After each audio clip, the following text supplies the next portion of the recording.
What's up? I'm Joey on the air, and this is the coolest bands from all 50 states. Today, 10 bands and artists from Vermont, the Green Mountain State. Vermont is the second least populated state. Musically speaking, it's known as home of the band Phish, and more recently, the birthplace of Noah Kahan. Side note, some of the meanest comments I've ever received in my life were from Phish fans on when I left Phish out of my coolest bands from Vermont video on Instagram. So here you go. This is me mentioning Phish. I'm sure that Phish, the second most popular jam band of all time, was hit hard by my reckless omission from that video. Consider this my apology.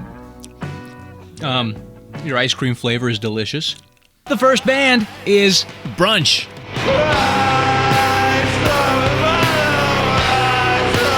Their music is fast, it's aggressive, and their recorded stuff has kind of a crunchy, lo-fi feel. It's exactly the type of stuff that I love. Next is Robber Robber.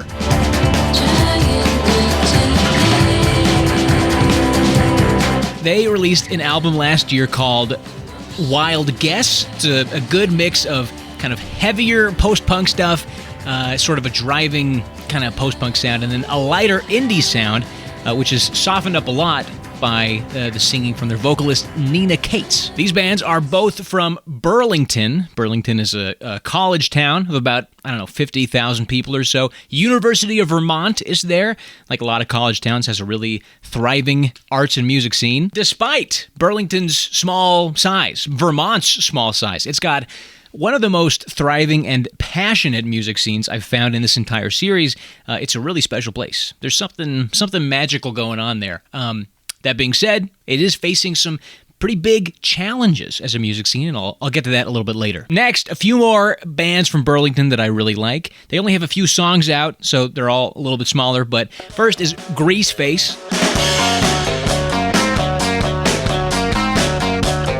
Then Hand in Pants.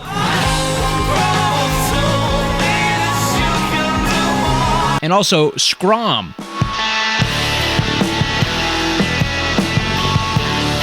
Now, I gotta mention Rough Francis. Way before Bad Brains, even before Pure Hell, there was a Afro-punk pioneer band called Death, formed in Detroit in 1971. They were awesome.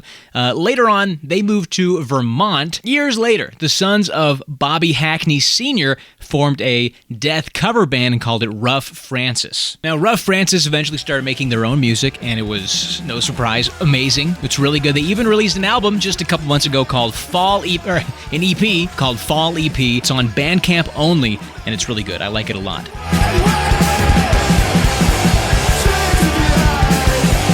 However, Rough Francis barely made the list because they just announced they are breaking up Rough Francis as we know it and moving into a new era, whatever that means. Some people have speculated maybe they're going to reform a band with a different name. But anyway, whatever the members of Rough Francis go on to do next musically, I'll be here to support it. Next is a band called Thus Love. Well, now the feeling comes around. Like the dilly-doo party was asleep, but I sure woke up. We're moving out of Burlington to Brattleboro, where Thus Love is from. It's an even smaller town than Burlington. Thus Love's music has got some kind of 80s post-punk sounds, but also this really cool, like, indie bluesy Arctic Monkeys sound, which I really love. Their latest album, called All Pleasure, came out on the label Captured Tracks in late 2024. It's a big step forward for the band. Now, real quick, I want to mention another Brattleboro legend, King Tuff.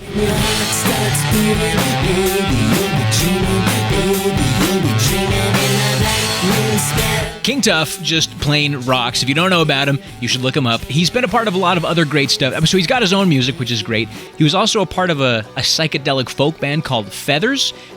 He was in Ty Segal's band, The Muggers, and he had a kind of stoner metal band called Witch with Jay Mascis of Dinosaur Jr. All great music, all stuff you should listen to. Louis from the band Thus Love told me that King Tuff kind of was a mentor, an advocate for the band Thus Love when they were just starting out. He said, quote, "It felt special and personal to have his guidance in that capacity, knowing he lived it. and we all grew up in the same place. That kind of support, lifting each other up, that's what makes small town scenes like Brattleboro and Burlington such a special place for music. Sometimes in small towns, small music scenes, you see a lot of gatekeeping, a lot of ladder pulling, a lot of the older generation kind of refusing to make room for the younger generation coming up. And when that happens, those music scenes, they wither, they die. The last music scene I want to jump into is Vermont's kind of folk rock scene, starting out with an artist named Lily Seabird. Walk to the highway, it's right down the street, and after so many miles. Lily Seabird's discography is really fun to dive into because all of her albums are so different. She had one in 2021 called Beside Myself, which is kind of like Big Thief and Men I Trust indie sound. And then in 2024, another album called Alas, comma. It's a little bit heavier, a little bit crunchier, a little more guitar forward. And then 2025, this year, she came out with one called Trash Mountain, which is full kind of indie folk. It's awesome. Folk rock, I guess. The vocals on that one sound the most like one of my favorite singers of all time, Iris DeMent, who's kind of a bluegrass folk country singer, and Carly Hartzman from Wednesday. Very cool sounds on that album. Next is Derry Bay.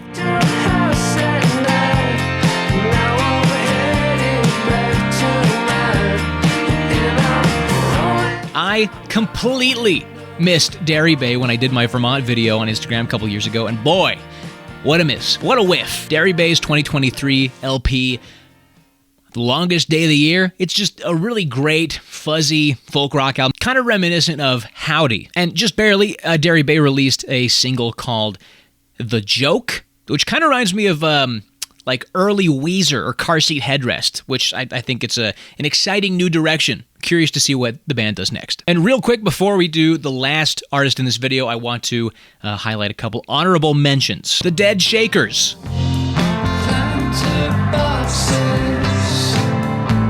Clay Aiking.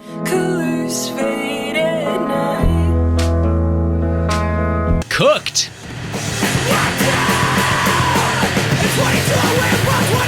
And Noah Kesey.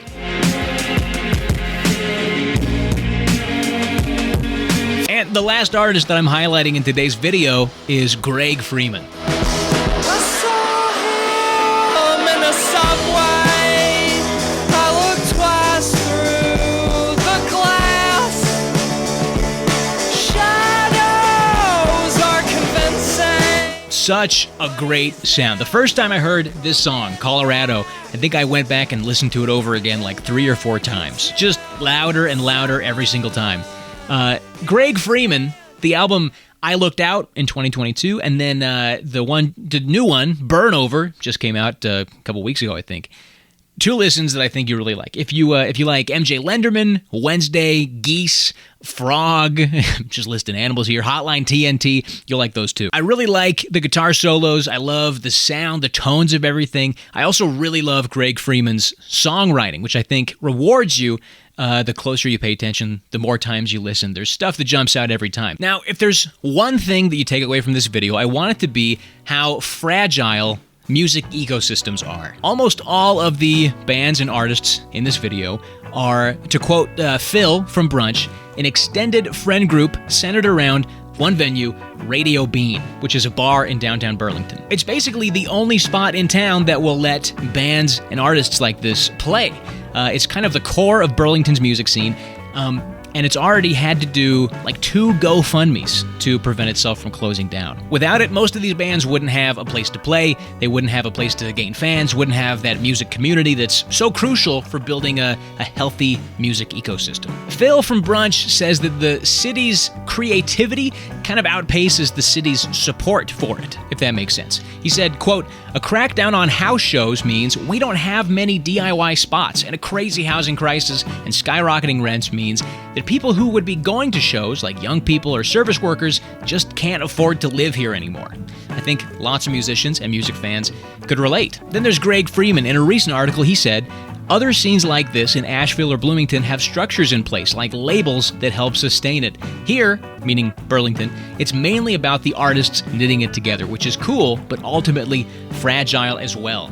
So, what can be done? What can you do? You can pressure your local government, to support arts and DIY spaces, policies that will help lower rents. But at a certain point, you can't fight an entire economic trend on your own, right? A healthy music scene has a lot of components, but you have to have people making music, people listening to music, and places for musicians to live and for people to listen to music. So, maybe that means putting shows together in your garage or basement. Maybe it means inviting your friends. Basically, going to shows has to be a part of your town's culture. I don't know if there's one right answer. It's tough out there. But one lesson that I think we can learn from Vermont is that musicians need to stand together, lift each other up, play in each other's bands, support each other's projects. It's not a competition. In fact, I think it's one of the best real-life examples of a rising tide lifting all the boats. Okay, I'll see you next week. Let me know if there's any bands you think I should have included. And I'm doing every state, so if you have a local band or artist you want me to hear, you could submit it at the link in the description. And make sure that you hit that subscribe button so that you don't miss when I do your state, and also to help support this project. And remember, every band was once a local band. If you're new here, I try to highlight bands and artists from every U.S. state. I try to limit it to 1, bands that are active, 2, bands that are in the rock or a rock-adjacent genre, and 3, bands that are roughly under 100 to 200,000 monthly listeners. I fudge this all the time, but it's my series, so I can do whatever I want.